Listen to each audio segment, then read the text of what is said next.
Hello friends, welcome in my class microbes classes. तो आज यहाँ पे क्या देखेंगे, matter is our surrounding NCERT solution. इसके ऊपर मैंने आपको वीडियो प्रोवाइड किया। अगर आपने नहीं देखा है तो आप डिस्क्रिप्शन में जाइए, वहाँ पे आपको लिंक मिल जाएगा, या मेरे चैनल पे जाइए, प्लेलिस्ट में आपको इसका लिंक मिल जाएगा। आप उस वीडियो को देखिए। इस वीडियो में उसके आगे हम कंसिडर करेंगे, उसके आगे के क्वेश्चन डिस्कस करेंगे।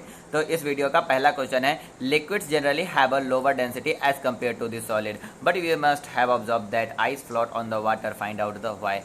तो यहाँ पे क्वेश्चन आपका क्या दे रहा है, लोअर डेंसिटी जो होता है, लिक्विड की डेंसिटी कम होती है कंपेयर टू सॉलिड। पहला पॉइंट ये आपको रटाया गया है उसके कैरेक्टर्स में। पर यहाँ पे क्वेश्चन प्रॉब्लम क्या क्रिएट हुआ कि प्रॉब्लम ये है कि जो आइस है वो वाटर का सॉलिड फॉर्म है, लेकिन आइस वाटर पे फ्लोट करता है, क्यों? ठीक, तो इसको समझने के लिए पहले हम डेंसिटी को समझते हैं।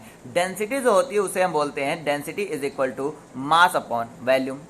अगर वॉल्यूम इंक्रीज होगा तो डेंसिटी डिक्रीज होगा। मतलब क्या है कि ये बात तो हमें समझ में आ गई कि जब वाटर से आइस बनेगा तो वॉल्यूम क्या होगा, हमारा इंक्रीज होगा। तो वॉल्यूम इंक्रीज होने का मतलब क्या है कि वो ज़्यादा सरफेस एरिया मतलब ज़्यादा एरिया को कवर करेगा। तो ज़्यादा एरिया को कवर करने का मतलब क्या है कि वाटर के मॉलिक्यूल जो हैं वो पास पास होंगे कंपेयर टू दी आइस के। आइस के मॉलिक्यूल दूर दूर होंगे। तो आइस का मॉलिक्यूल दूर दूर है, इसलिए उसका वॉल्यूम ज़्यादा है। और अगर वॉल्यूम ज़्यादा है तो क्या है, डेंसिटी कम है। और जिसकी डेंसिटी कम होती है वो जिस चीज़ की डेंसिटी से कम होती है उसके ऊपर हमेशा फ्लोट करता है। तो मतलब यहाँ पे क्या हो गया कि आइस जो है वाटर पे फ्लोट करेगा। चलिए इसको अब थ्योरेटिकल देखते क्या है। Ice is a solid and it has a large number of empty space between its particle. These space are large as compared to the space possessed by the particle of water। मतलब water के particles के जो है वो पास पास है और ice के particles दूर दूर है। दूर दूर है मतलब क्या है कि वो उनकी वॉल्यूम ज़्यादा है, वो ज़्यादा एरिया कवर कर रहा है। और ज़्यादा एरिया कवर कर रहा है मतलब क्या है कि उसका वॉल्यूम हमेशा क्या होगा, इंक्रीज होगा। और वॉल्यूम ज़्यादा है तो डेंसिटी डिक्रीज होगी। डेंसिटी डिक्रीज है मतलब वो फ्लोट करेगा, क्योंकि ये कंसेप्ट आपको याद होना चाहिए। The substance which with the lower density than water can float on water. यही कारण है कि आइस जो होती है वो वाटर पे हमारा फ्लोट करती है। The volume of the ice is greater than that of the water, hence density of the ice is less than that of the water. Density हमारे साथ क्या होता है, कम होता है। तो ये कंसेप्ट आपको समझ में आ गया आई थिंक। अगर आपको इस कंसेप्ट में कोई प्रॉब्लम है तो आप कमेंट करके हमसे पूछ सकते हैं। बहुत ही इंपॉर्टेंट पॉइंट है, इस चीज़ को ध्यान रखिएगा। अगला है, convert the following temperature to this Celsius 300 K. यहाँ ध्यान दीजिए, सेल्सियस और के दोनों जो होता है हमारा क्या है, ये टेम्परेचर की यूनिट है। के जो है केल्विन है और सी जो है हमारा सेल्सियस होता है।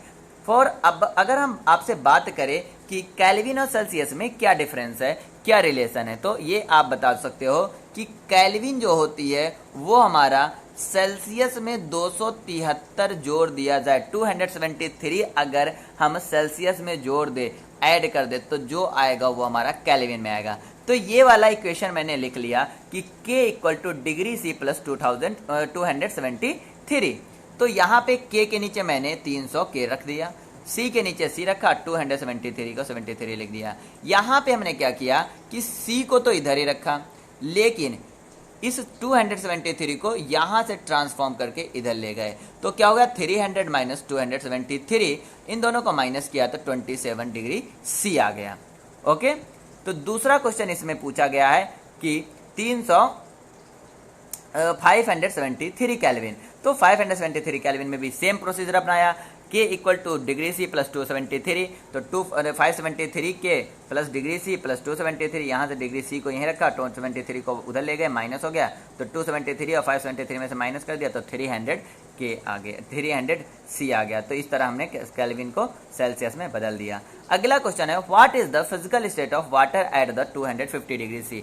250 डिग्री C जो होती है हमारा 100 डिग्री C से ज़्यादा है। मतलब क्या है कि इस स्टेट पे क्या होगा हमारा, जैसे 0 डिग्री C से नीचे हमारा सॉलिड होता है, और 0 डिग्री C से 100 डिग्री तक हमारा क्या होता है, लिक्विड होता है। और मोर देन 100 डिग्री C अगर है तो क्या होगा हमारा, गैसियस स्टेट होगा। तो 273 पे क्या होगा हमारा, गैसियस स्टेट होगा। और 100 डिग्री सी। 100 डिग्री सी पे क्या है कि वाटर दोनों स्टेट में होता है, क्योंकि 100 डिग्री सी के बाद बॉइलिंग शुरू होती है, 100 डिग्री सी पर बॉइलिंग शुरू होती है, तो वहां पे वाटर जो है लिक्विड और गैस दोनों स्टेट में पाए जाते हैं। तो इस बात को ध्यान रखिएगा। For any substance why does the temperature remain constant during the change of state. पूछा गया है कि किसी भी सबस्टेंस के लिए अगर हम एक स्टेट से दूसरे स्टेट में चेंज करते हैं तो टेम्परेचर कांस्टेंट होता है, क्यों? ध्यान दीजिए, स्टेट जब चेंज होता है तो क्या होता है, अरेंजमेंट ऑफ द पार्टिकल बदल जाते हैं। जैसे अगर हम सॉलिड से लिक्विड बनाएं या लिक्विड से गैस बनाते हैं तो उनके अरेंजमेंट ऑफ द पार्टिकल बदल जाते हैं, पार्टिकल्स के बीच का डिस्टेंस बढ़ जाता है। पार्टिकल्स जो होती है वो हमेशा एक दूसरे के लिए क्या एक फोर्स लगाते हैं, अट्रैक्टिव फोर्स, जैसे इंटरमोलिक्यूलर फोर्स कहते हैं।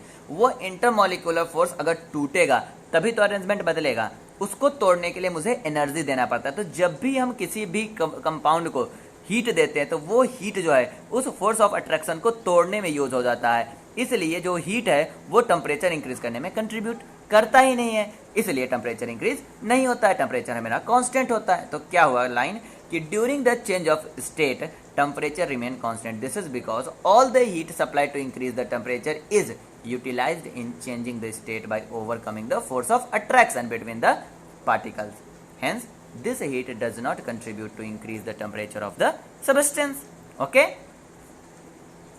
अगला है suggest a method to liquefy the atmospheric gas. Atmospheric gas को लिक्विफाइड करना है, मतलब गैसेस स्टेट से लिक्विड बनाना है। लिक्विड और गैसेस स्टेट में क्या होता है, गैसेस स्टेट में पार्टिकल जो होते हैं रैंडम होते हैं और लिक्विड स्टेट में रैंडम ना होके गैसेस स्टेट से ज्यादा अरेंज होते हैं। ठीक, तो अगर हम उनके पार्टिकल्स को पास पास ले आए तो वो गैस से लिक्विड बन जाएंगे। अब पास पास लाने का दो प्रोसेस है, या टेम्परेचर को डिक्रीज कर दे या प्रेशर बढ़ा दे। तो हम by decreasing the pressure and decreasing the pressure या मतलब डिक्रीजिंग द प्रेशर या apply the pressure and reduce the temperature या डिक्रीजिंग द टेम्परेचर, इन दोनों प्रोसेस से हम एटमॉस्फेरिक गैस को लिक्विफाइड कर सकते हैं। अगर आपको क्वेश्चन समझ में आए हैं तो वीडियो को लाइक कीजिए, अपने दोस्तों के साथ इसे ज़्यादा शेयर कीजिए। आप नए हैं तो चैनल को सब्सक्राइब कीजिए, बेल आइकन दबा दीजिए जिससे हमारे सारे वीडियो आपको टाइम टू टाइम मिलते रहे। Thank you for watching this